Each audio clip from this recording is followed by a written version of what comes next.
Hola chicos, bienvenidos a nuestro canal. En esta oportunidad les vamos a presentar la técnica de reestructuración cognitiva.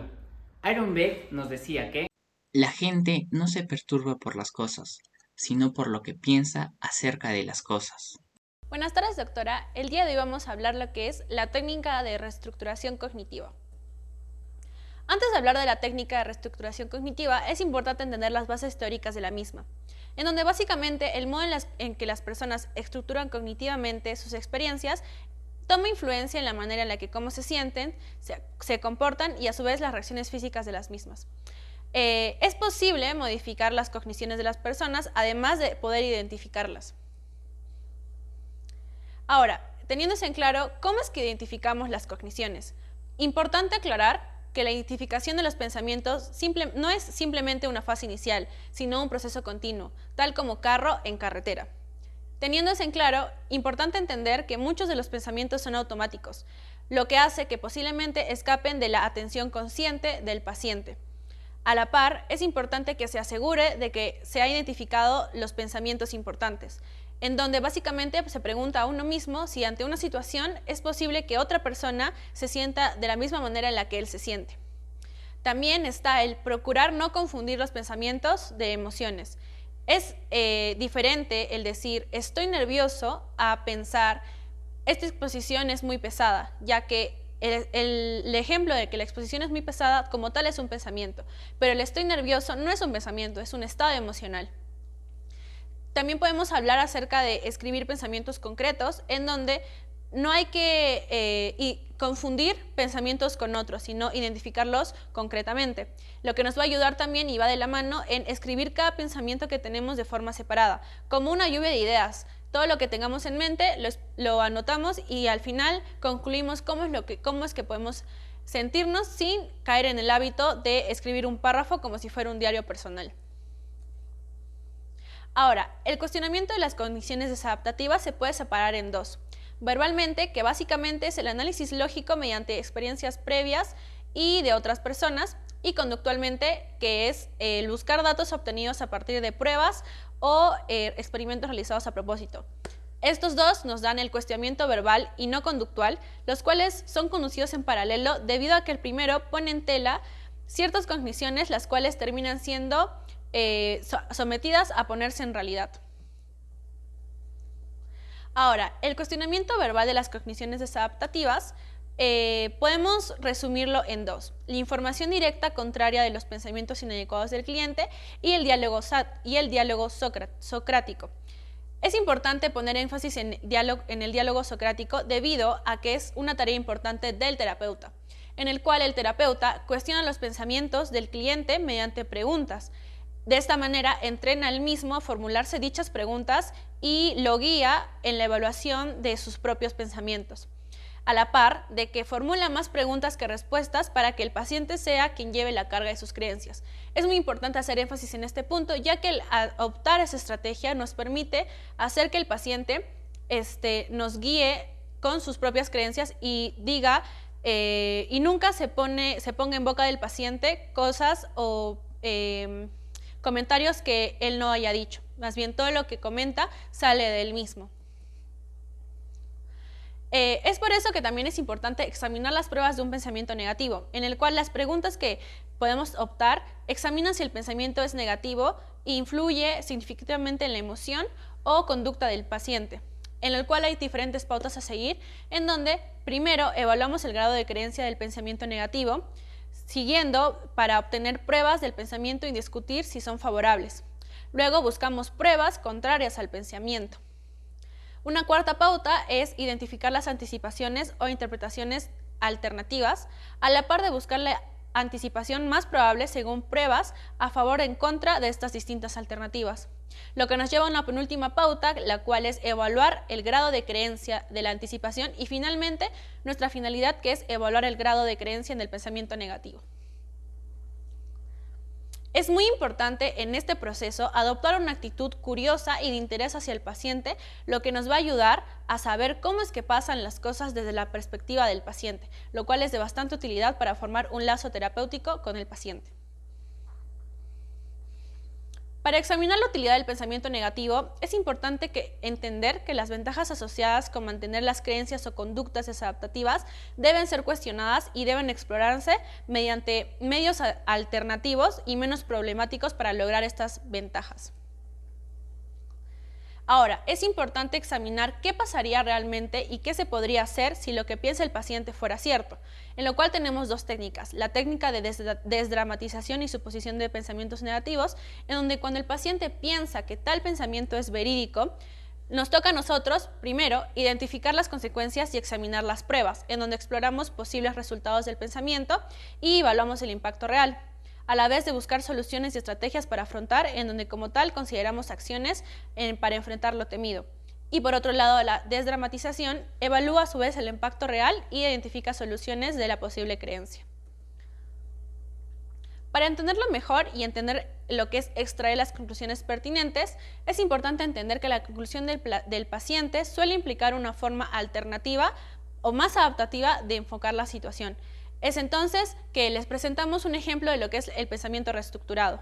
Si le digo de verlo otra vez, ¿pensará que estoy demasiado deseoso y echaré a perder esta ocasión? Además, si me dice que no, me sentiré fatal, ya que no querrá verme nunca más. Aunque decirle a una chica que me gustaría verlo otra vez no es tan difícil.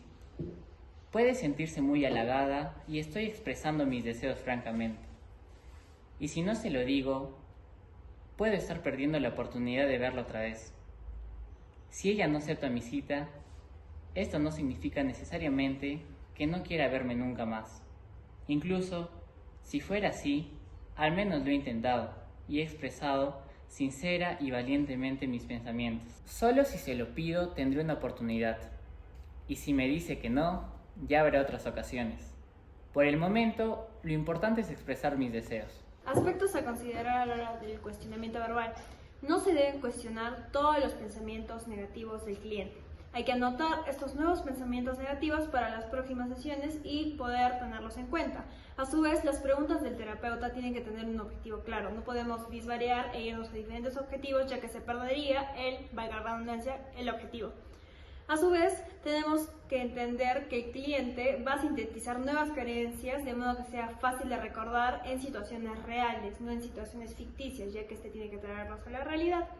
A su vez, el modelado puede servir a adoptar una perspectiva diferente o más adecuada de las situaciones, usando las diversas técnicas que tenemos, como el punto-contrapunto, el tribunal, que viene a ser donde el cliente viene a ser un abogado que va a defender su postura, y el terapeuta va a ser el juez que va a desvalidar o desligar dichas acotaciones como falacias, donde va a ayudar al paciente a refutar sus propias creencias como tales. A su vez, el terapeuta tiene que usar el humor como una dosis de ironía por parte del terapeuta para poder desdramatizar las situaciones que son presentadas. A su vez, no debemos acorralar a los clientes con la pregunta, debido a que esto no es un interrogatorio. Bien, ahora, podemos proporcionar al cliente una selección de preguntas que le sirvan como una guía a su objetivo. Para la prueba de un pensamiento, ¿qué datos tengo yo a favor de este pensamiento? ¿Estos son favorables? La respuesta es no, pero el cliente tiene que entenderlo. ¿Qué datos tengo en contra para poder refutarlo? Bien, ¿qué podría hacer si lo que pienso sea cierto? Ponerlos en el peor caso posible. ¿Qué podría hacer yo al respecto? ¿Cómo podría yo hacerle frente a dicha situación catastrófica? ¿Qué me dirá una persona que quiero si esto sucede? Bien, ahora, para la utilidad de un pensamiento.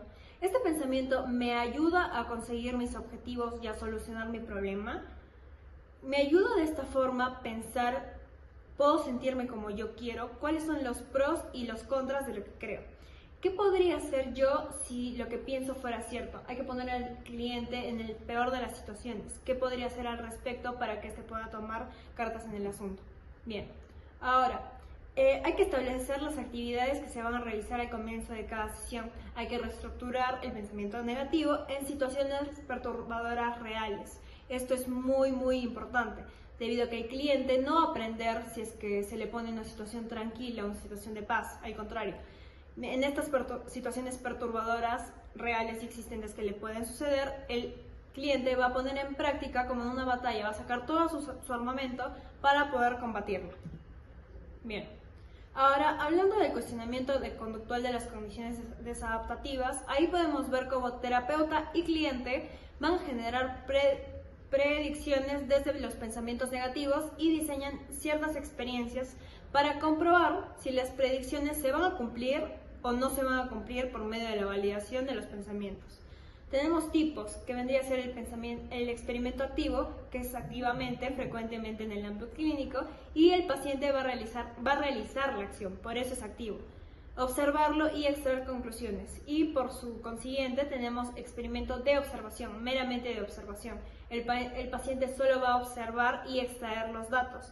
Una observación directa mediante encuestas o mediante otras formas que pueden ser libros e internet. Bien, ahora en el cuestionamiento verbal y conductual tenemos la modificación de imagen y el afrontamiento, donde va a formar la imagen en su cabeza y va a afrontar dicha situación. Mantenimiento prolongado de la imagen, esta debe mantenerse hasta reducirla. La proyección temporal de la imagen perturbadora y de la imagen catastrófica. Y la detención de la imagen y de la distracción. Esta se va a percibir como un estímulo físico. Bien, ahora tenemos diversos pasos para diseñar y llevar un experimento conductual, como por ejemplo el identificar cogniciones como primero, ya que debemos conocer el grado de creencia en la cognición. 2. El revisar las pruebas existentes a favor o en contra. 3. La predicción específica, que viene a ser la gravedad o intensidad del caso. 4. Justificar el experimento, que es la validez de la predicción o las alternativas. 5. Acordar la consistencia del experimento.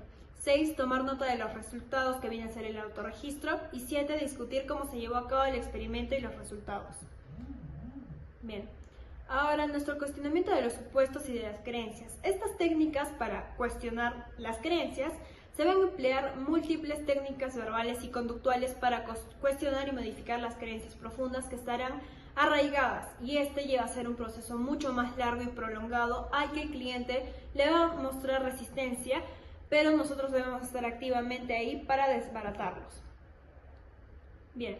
Ahora, una técnica de registro viene a ser la del registro diario de experiencias contradictorias, donde, valga la redundancia, se van a registrar las experiencias que van a contradecir las creencias disfuncionales del paciente. Bien. Ahora, entonces, ¿qué hemos aprendido?